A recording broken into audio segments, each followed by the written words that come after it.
This has come a long way. You may win the award for making the most progress in the fewest months.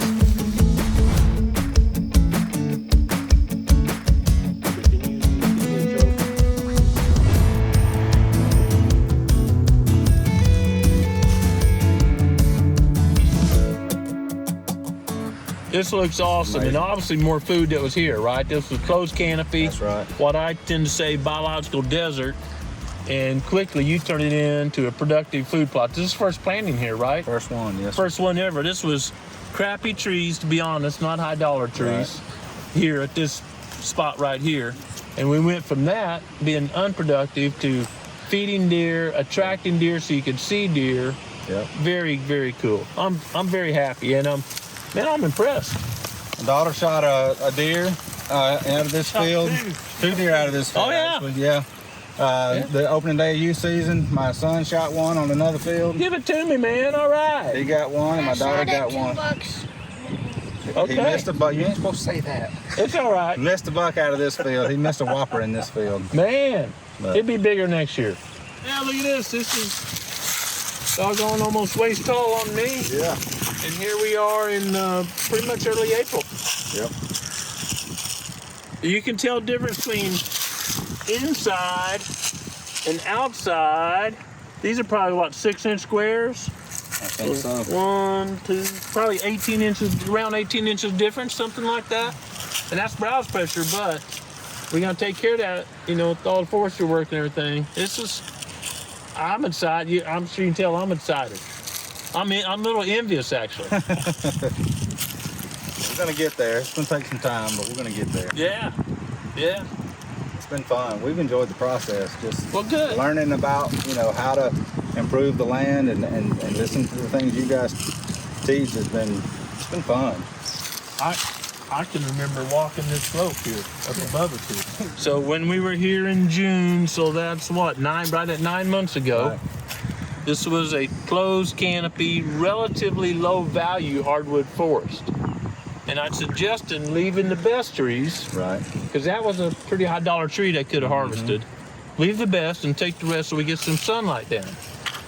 And you implemented exactly that. Yes, sir. So, man, I'm like a kid in a candy store. I'm so excited, and there's going to be so much more food because clearly, you know, I'd see my shadow, your shadow. We didn't see any shadows when we were in here in June. That's right. It was closed canopy, Absolutely. which a lot of America is. Yeah. And turkey populations are declining. Deer herd health is going down in some areas, but here, I think your dad told me on the way downhill, y'all been seeing some turkeys. We have. They love a fresh area like this. Oh, They'll be yeah. right in here. Yeah. Yeah. We talked about maybe doing hack and squirt when we were Right. here. Timber markets really suppressed a lot of areas. Didn't know if we'd find a market, and your forester was great at finding a market. But by removing all the duff, we don't have dead trees standing here to fall over later. Right. And those dead trees still block some sun, right? So this is a very clean logging job. There's a little slash laying around. I'm used to climbing over stuff all Yes, the time. sir. You know, you kind of have to battle to get through Right. there. And so do critters, right? Sure. But this is so clean, and it's going to sprout back, and we're going to take care of a few sweet gums here and there. But this is going to be awesome. Awesome. And sometimes we don't have, like where I live, there isn't a timber market, so we use girdle and spray or hack and squirt or something like that. We don't have that timber market, Right. but here in Georgia you do, and it worked out great. It's going to end up looking like a very natural hardwood savanna, just because where the good trees weren't evenly spaced. This was not hand planted years Right. ago, right? So we got a couple really nice big white oaks and stuff right here.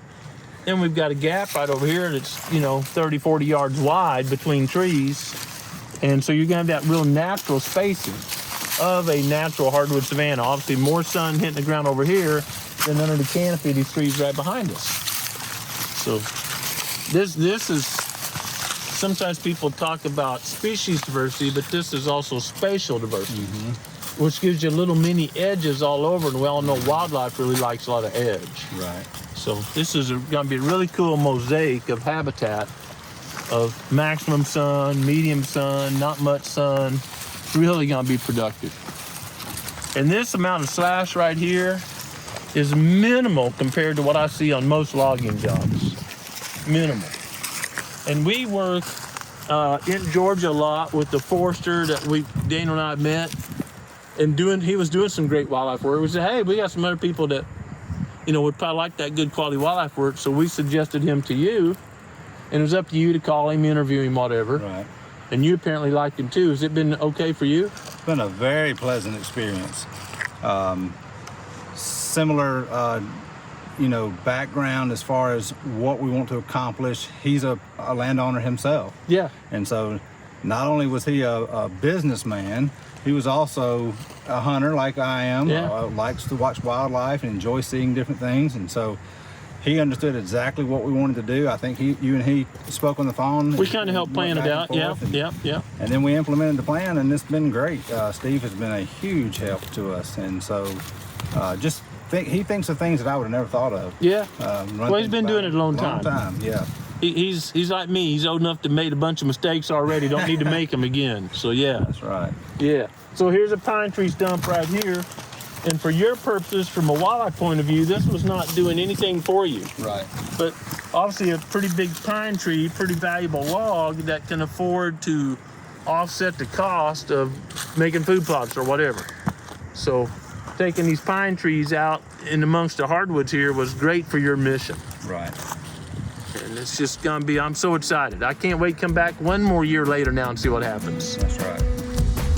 Growing Deer is brought to you by Bass Pro Shops and Cabela's. Also by Green Cover Food Plots, Winchester, PH Outdoors, Moultrie Mobile, Steel, Fleet Outdoor Apparel, Morel Targets, Fourth Arrow, Scorpion Venom Archery, Case IH Tractors, Ward Laboratories, Burris Optics, G5 Broadheads, Prime Bows, and Redneck Hunting Blinds. I am very impressed with this logger. Now, the pine market is very soft in a lot of areas, but look at this. I mean, way smaller than my hand. Instead of tripping on that out on the field, they're taking that to market. The landowner's going to get some value out of it. There are nutrients in all pine, bottoms, tops, everything, but one good harvest is not going to really deplete a site.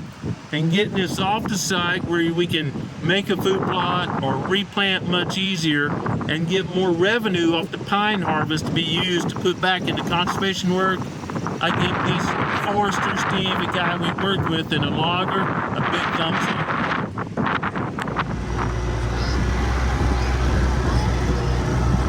I remember being here last year, and the view behind us wasn't near the same. So again in June, so 9 months. So tell us what was behind us.